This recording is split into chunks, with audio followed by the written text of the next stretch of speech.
Sa umaga pong ito ay panahon na upang ating pakinggan ang salita ng ating Panginoon. Hiniling ko nga pong muli tayong tumayo bilang paggalang natin sa salita ng ating Panginoon.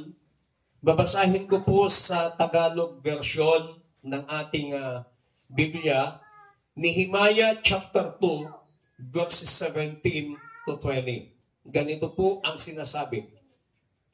Pagkatapos ay sinabi ko sa kanila, nakikita ninyo ang magulong kalagayan natin, kung paanong ang Jerusalem ay guho at ang mga pintuan nito ay nasunog.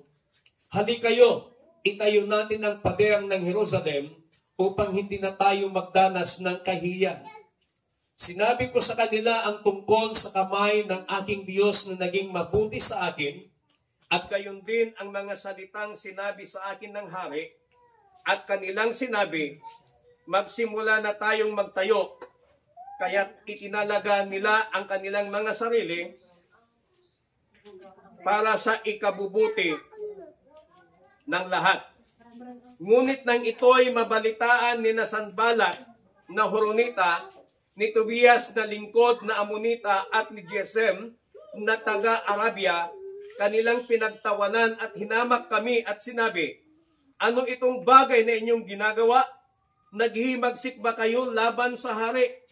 Nang magkagayoy, sumagot ako sa kanila, pagtatagumpayin kami ng Diyos ng langit, at kaming mga lingkod niya ay magsisimula ng magtayo, ngunit kayo'y walang bahagi o karapatan o alaalaman sa Jerusalem. Pagpalain ng Panginoon ang kanyang masalita na atin pong nabasa. Maaari na po kayong umupo. Mula po sa talatang ito ay nais ko pong bigyan ng paksa ang mensahe ng Panginoon, rebuilding the wall. Yung muling pagtatayo ng muog. Kung mapapansin po natin yung salitang re, it is a prefix word na ibig sabihin ay pinagdudugtong ang isang salita. From the building, ibig sabihin meron na pong napatayong muog noon, meron na pong naipatayong pader, kaya nga lang ay nawasak, nasira, kaya kailangan nilang muling itayo yung pader na nawasak. Dito po makikita natin na napakahalaga po yung pader.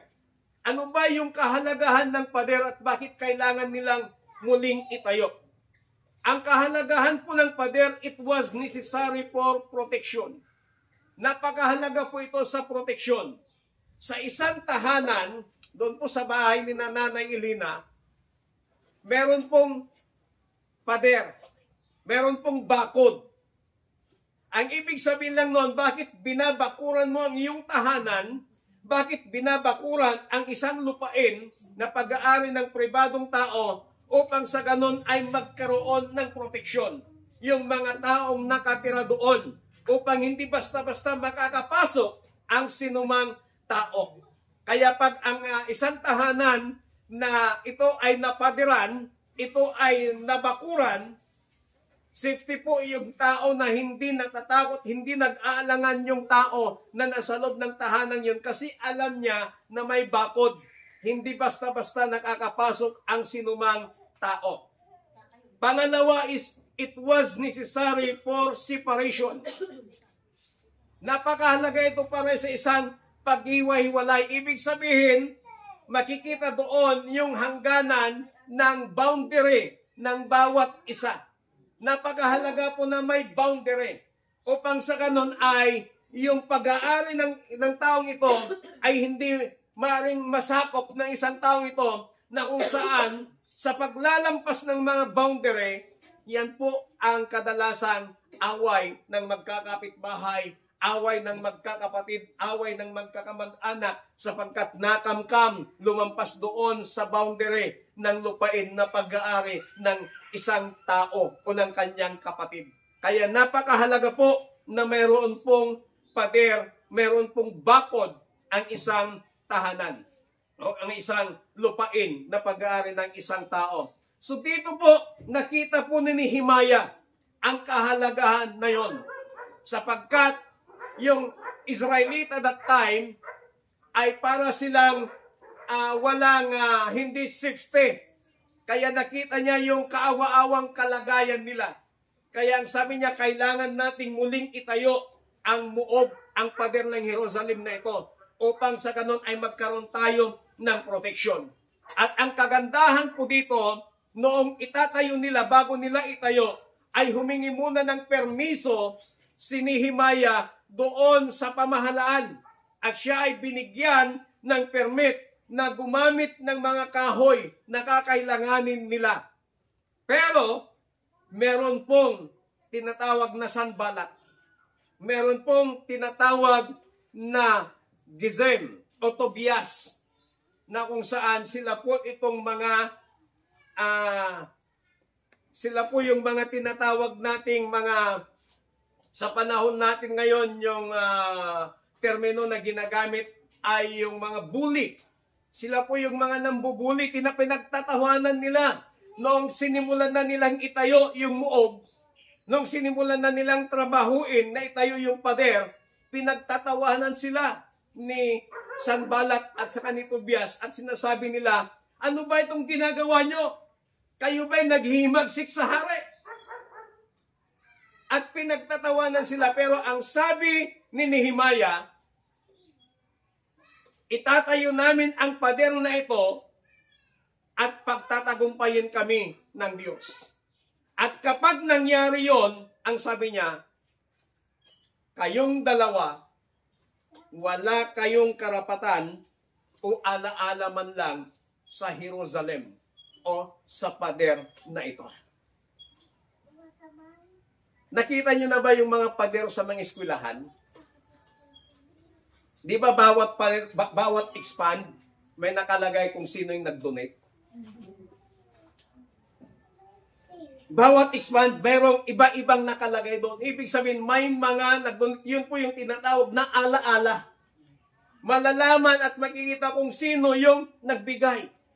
Pagpapahalaga ng isang eskwelahan, yung paglalagay ng pangalan ng mga taong nahingan nila ng tulong para malagyan ng pader.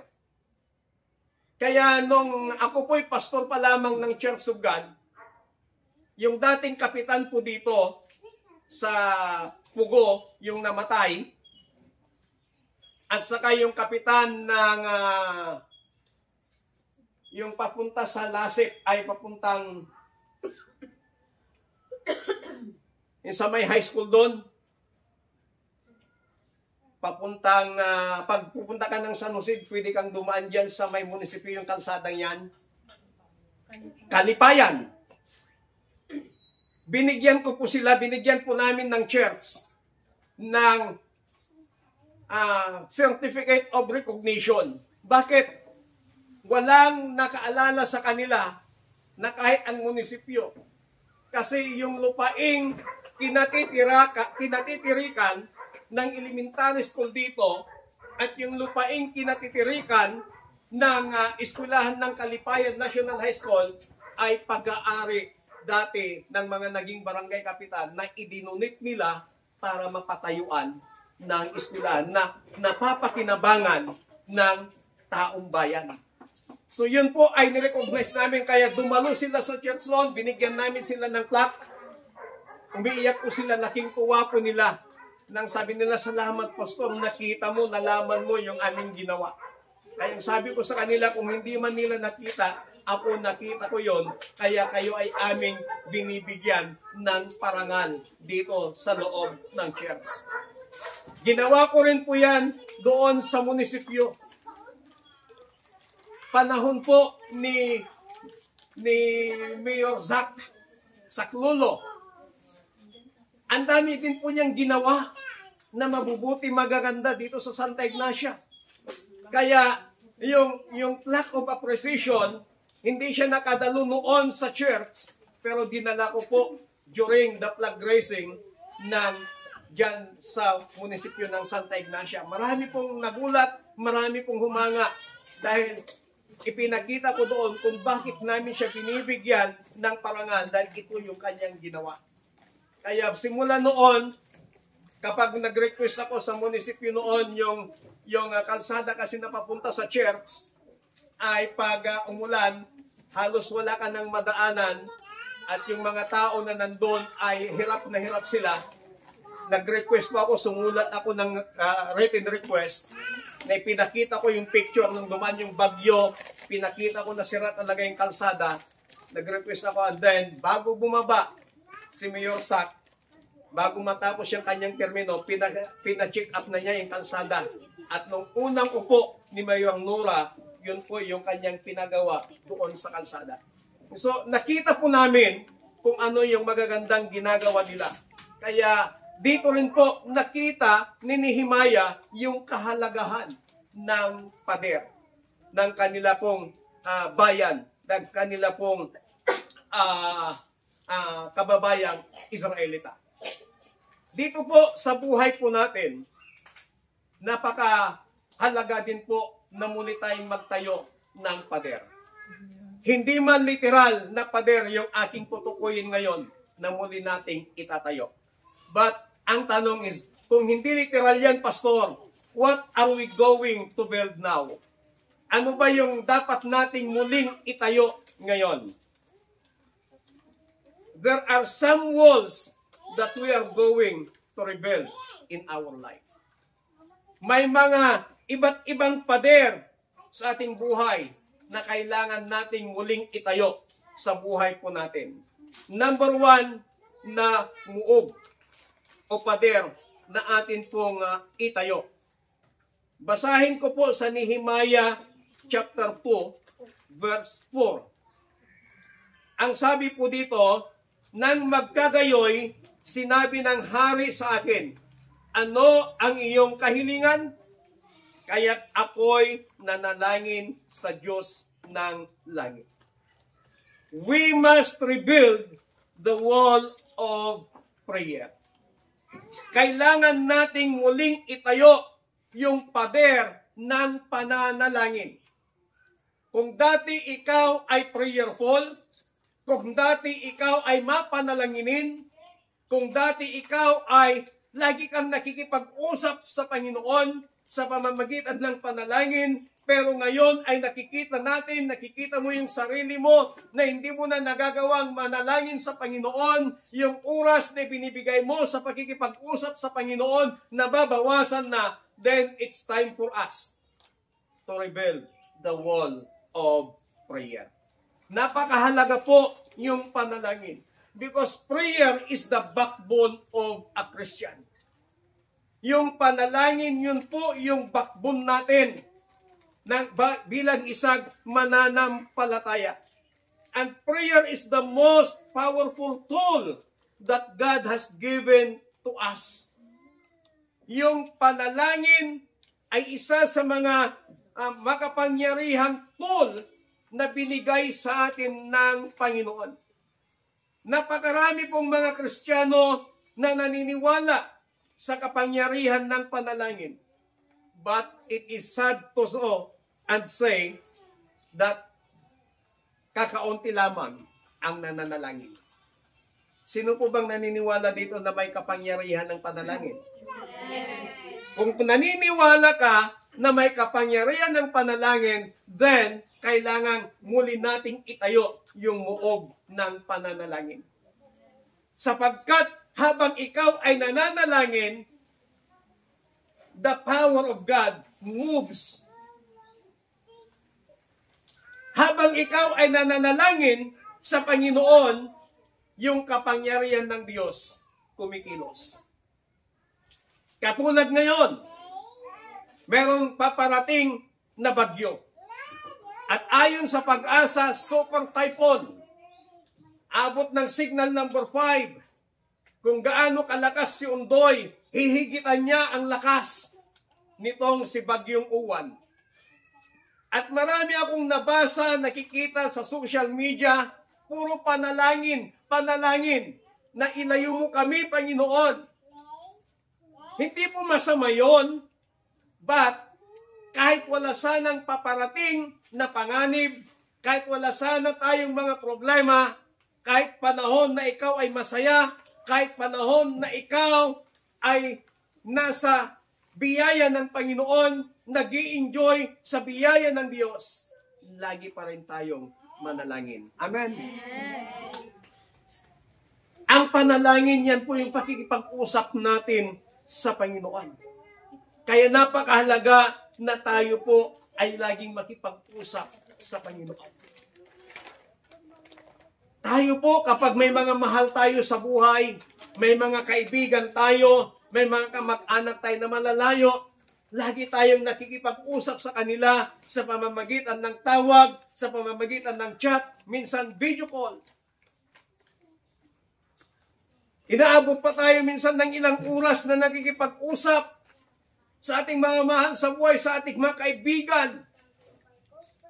Pero kapag panalangin, minsan, hindi na tayo nakakapanalangin.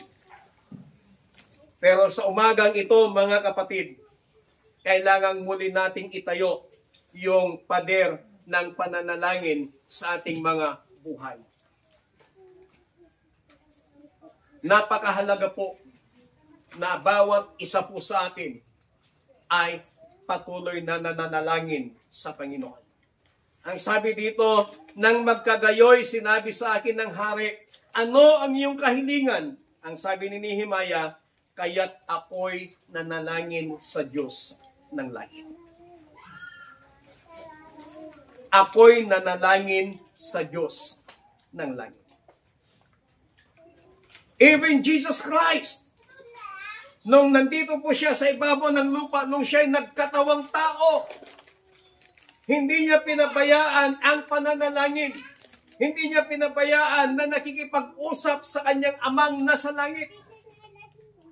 Kaya lahat ng ginagawa ni Jesus Christ noong nandito siya sa ibabaw ng lupa, punong-puno ng kapangyarihan, punong-puno ng katagumpayan. Why? He is guiding ng ating amang nasa langit. Why? Sapagkat naririnig niya yung tinig ng kanyang ama na mula sa langit sa pamamagitan ng kanyang pakikipag-usap sa Panginoon. Tayo po, kapag hindi tayo madalas makipag-usap sa tao, parang wala tayong alam na nangyayari sa ating kapaligiran. Pero kung tayo po ay marunong makipag-interact, marunong makipag-usap, ang dami nating nalalaman.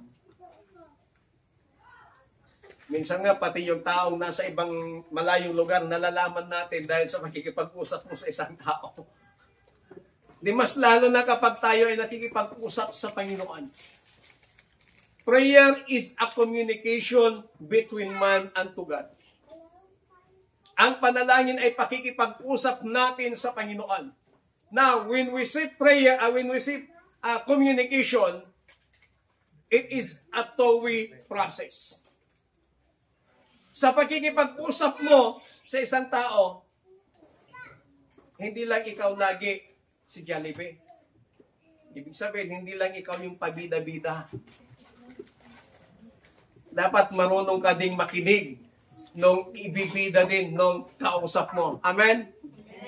Marami kasing ganyan. Gusto niya siya lang yung bida-bida, siya lang yung Jollibee.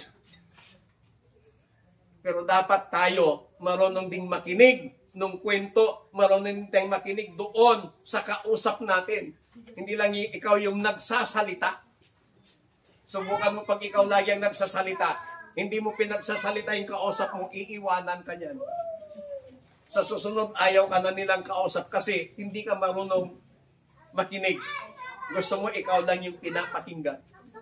Ganyan din sa pananalangin po natin. May pagkakataon na tayo po ay nakikipag-usap sa Panginoon at may pagkakataon na tayo po ay tatahimik at pakikinggan kung ano ang sasabihin ng Panginoon sa atin. Prayer is a communication, and communication has a two-way process. Marunong kang magsalita, marunong kang makiusap sa Panginoon, at marunong ka ding makinig sa sasabihin sa iyo ng Panginoon. Sapagkat kapag nangusap ang Panginoon, meron siyang instruksyon na sasabihin sa iyo. Sa pananalangin po natin, hindi po mahalaga kung gaano katagal, ang panalangin mo.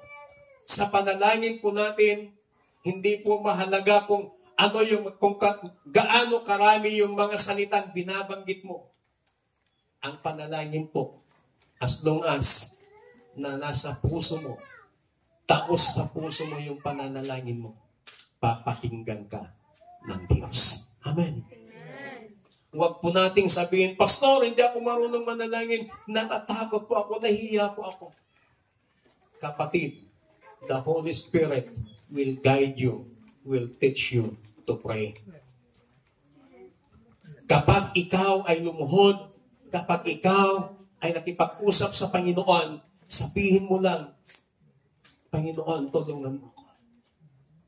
Nananalangin kayo, hindi nyo lang napapansin. Yung salitang, Diyos ko, tulungan na. Prayer na po yan. Diyos ko, kasyan na kami kadi apo. Prayer na po yan. Diyos ko, gabayan mo kami. Prayer na po yan.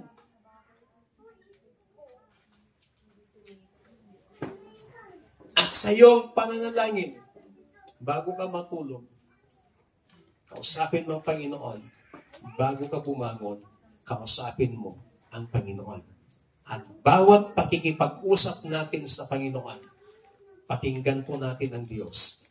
Kasi meron siyang sasabihin, meron siyang instruction sa iyo. So we must rebuild the wall of prayer. Mula po ngayon, mga kapatid, muli nating itayo yung pananalangin natin sa Panginoon. Dahil napakahalaga po yun, yung pananalangin, pakikipag-usap, pakikipag-communicate natin sa Panginoon. Na ibig sabihin, when we pray, it means you need God.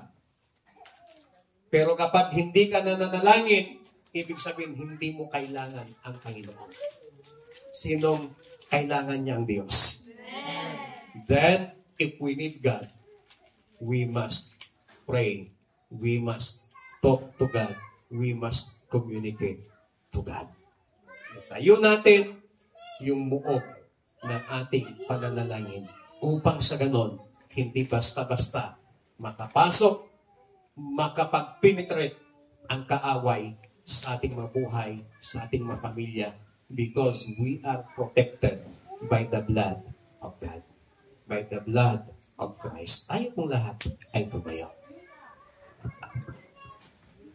Sa mga pong ito ay tayo po ay patuloy na mananalangin sa Panginoon.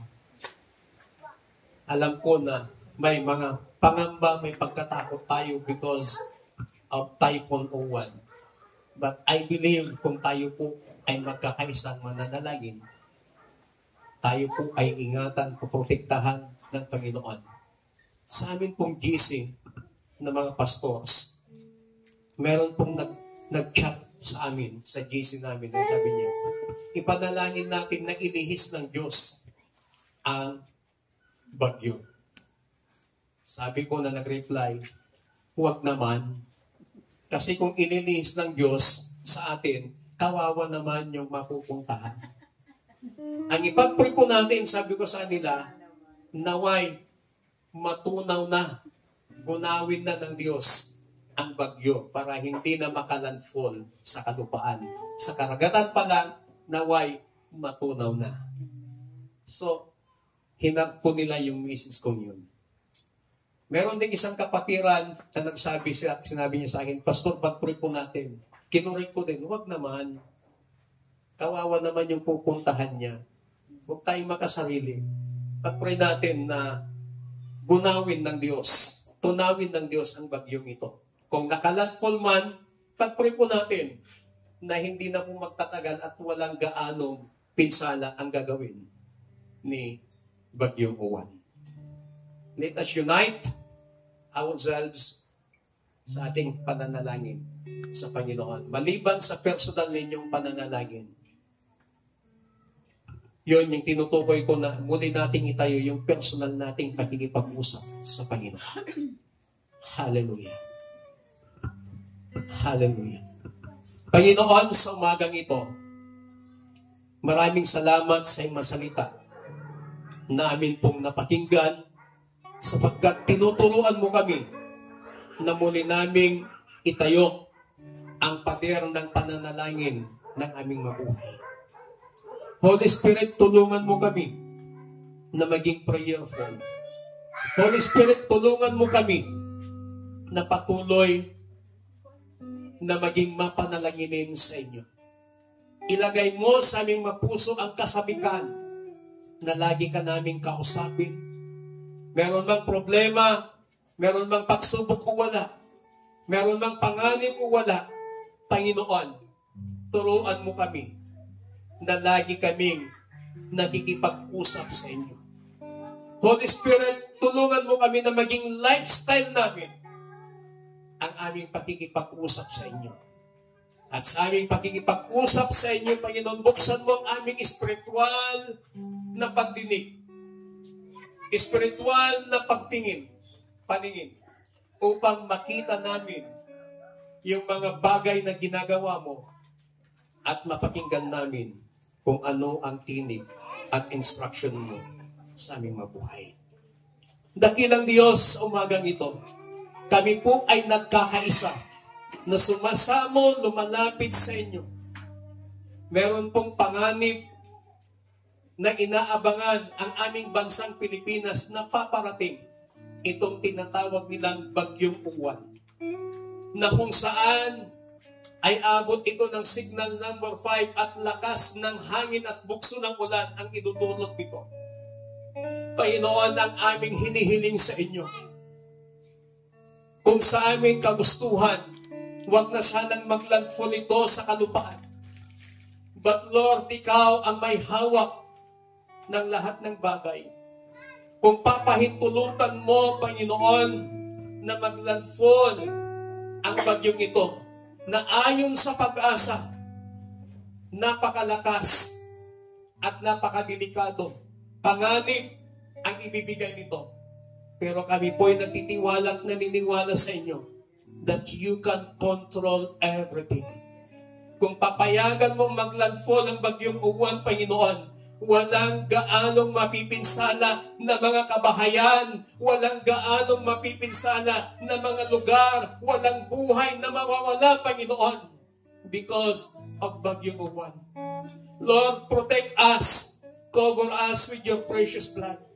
Unti-unti mong tunawin, lusawin, Panginoon, ang lakas ng bagyong ito upang sa ganon ay hindi na po siya tutuloy na makapaglandfall. Sa pangalan ni Jesus, sa pangalan ni Jesus, matutunaw ang bagyong ito in the name of Jesus. In the name of Jesus. Maging ang lakas ng hangin na dulot nito, you can control everything, O God. Bagamat namumonitor ng Pag-asa, pero Panginoon, kaya mong pigilan ang bagyong ito. In the name of Jesus. Ito ang aming isinasamo sa inyo, Panginoon, na nagkakaisa kami. Lord, protect us, cover us, and bless our nation. Pagpalain mo ang aming bansang Pilipinas, Panginoon. Protektahan mo ang aming bansang Pilipinas mula po sa iba't ibang trahedya at iba't ibang panganib dahil sa mga bagyong paparating. Panginoon, itinatalaga namin sa inyong lahat, ipinagkakatiwala namin sa inyong lahat. Alam namin na meron kang gagawin. Salamat, Panginoon, sa tagumpay. Salamat sa katugunan, kasagutan ng aming panalangin. In Jesus Christ, mighty name we pray. Amen. Palakpakan po natin ang Panginoon.